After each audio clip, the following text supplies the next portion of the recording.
Nous allons être submergés par les océans. Al Gore a prédit dès les années 2000 que le niveau des océans va augmenter de 6 mètres.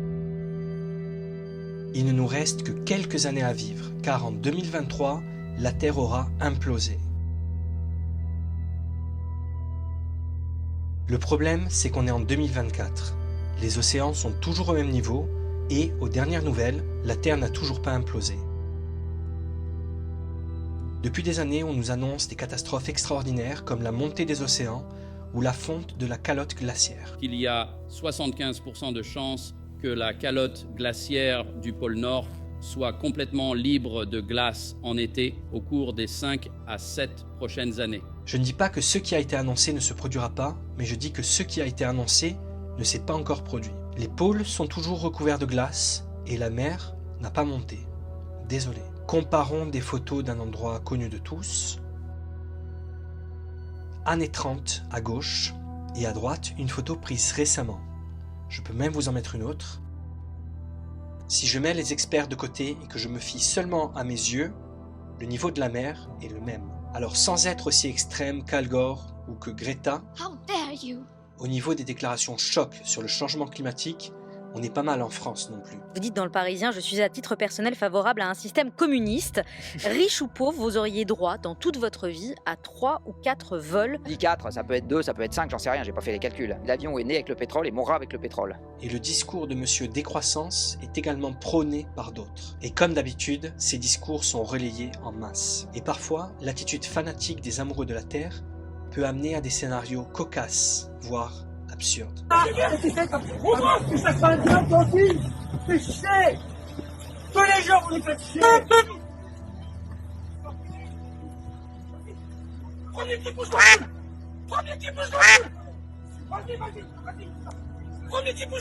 Avant de continuer, j'aimerais cependant préciser quelque chose. Je pense que la question déterminante n'est pas de savoir s'il y a un réchauffement climatique, car oui, la Terre se réchauffe. J'ai été un peu provocateur en début de vidéo pour vous faire réagir, j'avoue. Il y a bel et bien un réchauffement climatique. Mais ce qui est nécessaire, c'est de déterminer si c'est l'homme qui est responsable de ce changement climatique. Et pour moi, toute la question est là. Car si c'est le cas, et que l'homme est bel et bien responsable du changement climatique, une décroissance est indispensable. Par contre, dans le passé, il y a déjà eu de grands changements climatiques, bien avant la révolution industrielle, qui n'étaient pas à cause de l'homme. Et donc si le réchauffement de ces dernières années est le fait d'événements extérieurs, comme les changements de l'activité solaire, des modifications de l'orbite de la Terre, des éruptions volcaniques, alors il ne servirait à rien qu'on arrête de vivre et de consommer comme on le fait actuellement. Ça ne voudrait pas dire qu'on ne devrait pas consommer mieux et sans faire attention. Évidemment qu'on doit faire notre maximum pour arrêter de polluer l'air pour nos poumons, de polluer l'eau pour notre santé et celle de nos enfants, et de polluer en gros tout ce qui nous entoure. Mais l'approche de notre stratégie selon si le réchauffement climatique est dû à l'homme ou pas serait complètement différente. En gros, on a deux catégories de discours. La prédiction de ce qu'il va se passer dans le futur et ce qu'il faudrait faire pour éviter la future probable catastrophe. Ce qui va se passer, on l'a déjà vu ensemble. Montée des océans, etc. Pour vous dire, on n'en sait rien. C'est juste de la spéculation.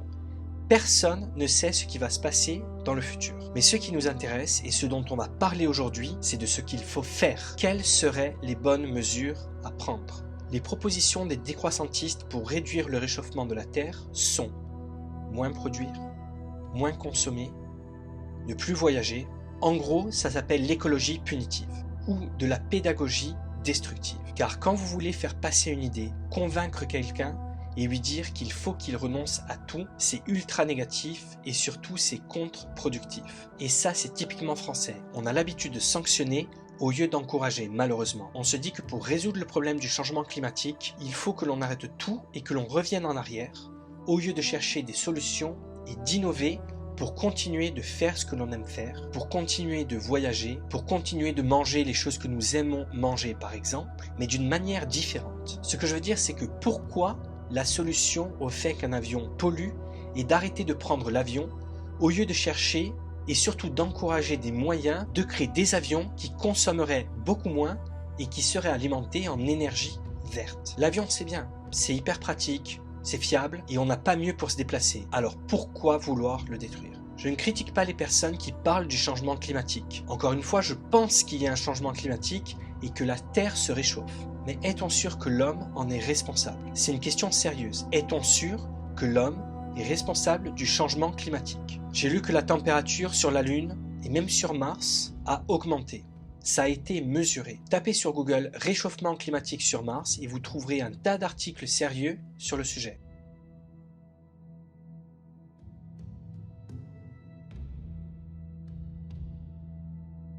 Pourtant, il n'y a pas d'humains qui vivent là-bas.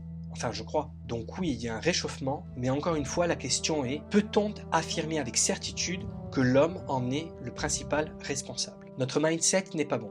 Le mindset, c'est l'état d'esprit, en français, si vous préférez. Excusez-moi de me paraphraser avec quelque chose que j'ai dit précédemment, mais en France, on a l'habitude de sanctionner plutôt que d'encourager. On se dit que pour résoudre le problème du réchauffement climatique, il faut que l'on arrête tout et que l'on revienne en arrière, au lieu de chercher des solutions et d'innover pour continuer de faire les choses d'une manière différente. Je me permets de critiquer l'état d'esprit français car j'ai bossé dans d'autres pays qu'en France et j'ai pu constater cette différence de mindset. Je parle de ces choses car comme vous le savez ou pas, on parle parfois d'entrepreneuriat et de développement personnel sur cette chaîne et dans un sens, tout est lié. En France, avoir planté sa boîte est vu comme un échec. Aux États-Unis, on admire les gens qui ont tenté. Ceux qui ont essayé sont respectés. Aux États-Unis, on crée des réseaux sociaux que le monde entier utilise. Enfin, quasiment. Et en Europe, au mieux on régule, au pire on interdit. Il y a vraiment une approche de l'échec, mais surtout de la manière différente dont on traite un problème aux États-Unis ou en France. Certes, les États-Unis ne sont pas parfaits, mais leur état d'esprit est excellent. Donc bref, revenons au sujet. Parlons à nouveau de ces personnes qui nous exhortent à la décroissance. Est-ce que ces personnes montrent l'exemple au moins? Non, parce qu'ils ont l'air tellement convaincus de ce qu'ils disent qu'on attend d'eux de montrer l'exemple. On organise des sommets sur l'écologie où l'on se rend en avion. Al Gore, John Kerry, DiCaprio et plein d'autres. C'est pas très sérieux tout ça et surtout, ce n'est pas crédible. Évidemment que lorsqu'on se déplace des États-Unis jusqu'en Suisse, à Davos en l'occurrence, l'avion est le meilleur moyen de s'y rendre. Mais vous avouerez que c'est frustrant que ces gens nous donnent des leçons à longueur de journée et voyagent en jet. Ils ne sont pas obligés de prendre l'avion. Les meetings en ligne, ça existe. Après tout, c'est bien ce que l'on a fait pendant le Covid. Pourquoi ce ne serait pas possible si le danger est si grand? Soit ils ne sont pas convaincus de ce qu'ils prêchent, soit ils nous prennent pour des cons. Encore une fois, comprenez bien le message de cette vidéo. Le problème n'est pas de dire qu'il n'y a pas de réchauffement climatique, que l'on pollue trop, etc. Mon propos est de dire qu'au lieu de se limiter à 4 voyages dans une vie, pourquoi penser de cette manière? Pourquoi vouloir sanctionner au lieu de chercher à innover? Pourquoi il n'y aurait qu'une seule alternative, qu'un seul choix? Produire moins, faire moins, consommer moins, voyager moins, etc. En Europe, pour combattre le réchauffement climatique, on régule à tour de bras et on innove très peu. Toutes ces régulations, toutes ces règles, toutes ces interdictions, c'est ce qui a provoqué la colère récente des agriculteurs. Car pendant qu'on interdit et qu'on régule, on signe des contrats avec le Chili pour vendre leurs poulets. Donc on peut comprendre que les agriculteurs en aient gros sur la patate. L'Europe s'acharne sur ses entreprises, sur ses agriculteurs, sur ses moyens de production d'énergie comme les centrales nucléaires et surtout s'acharne contre ses citoyens. Pendant que l'Europe détruit ce qu'elle a construit, la Chine, pour ne citer qu'elle, construit des centrales nucléaires, des mines de charbon. La Chine et l'Inde passent des commandes énormes d'avions. Donc on arrête de consommer et de produire d'un côté du globe, mais de l'autre côté on augmente la production et la consommation. Le problème c'est qu'on est sur la même planète. Comme je l'ai dit, en Europe, on régule et on contraint énormément. En ce moment, on force les gens à acheter une voiture électrique. On leur fait une clé de bras en quelque sorte et on leur dit soit tu passes à l'électrique, soit je vais te démonter en taxes, en vignettes, etc. La voiture électrique, c'est bien, c'est propre, sauf que les batteries lithium, c'est pas top, notamment l'extraction du lithium. Puis ces voitures, il faut les acheminer et le transport, c'est rarement électrique. Et puis une fois qu'on a notre voiture électrique, il faut de l'électricité. Et comment elle est produite, cette électricité? On voit que le nucléaire, le gaz et le charbon représentent à peu près 60% de l'énergie totale produite en Europe. Désolé si les stats sont de 2019, mais je pense que c'est encore toujours assez actuel. Donc on produit encore beaucoup d'électricité avec du gaz, du charbon, C'est dommage parce qu'à un moment on était au top en France avec le nucléaire, jusqu'à ce qu'on décide que le nucléaire c'est pas bien. Il faut sortir du nucléaire. Certes, ce n'est pas parfait, mais c'est peut-être mieux que le pétrole, le gaz et le charbon. Je sais que le nucléaire est très critiqué, mais le nucléaire permet d'éviter les rejets de 2 milliards de CO2 chaque année dans le monde, soit l'équivalent de la production de 400 millions de voitures. L'énergie nucléaire peut générer de l'électricité 24 heures sur 24 sans polluer l'atmosphère. Certes, comme j'ai dit, le nucléaire n'est pas parfait, mais si l'on continue de chercher, si l'on n'arrête pas tout ce que l'on a fait par souci de décroissance,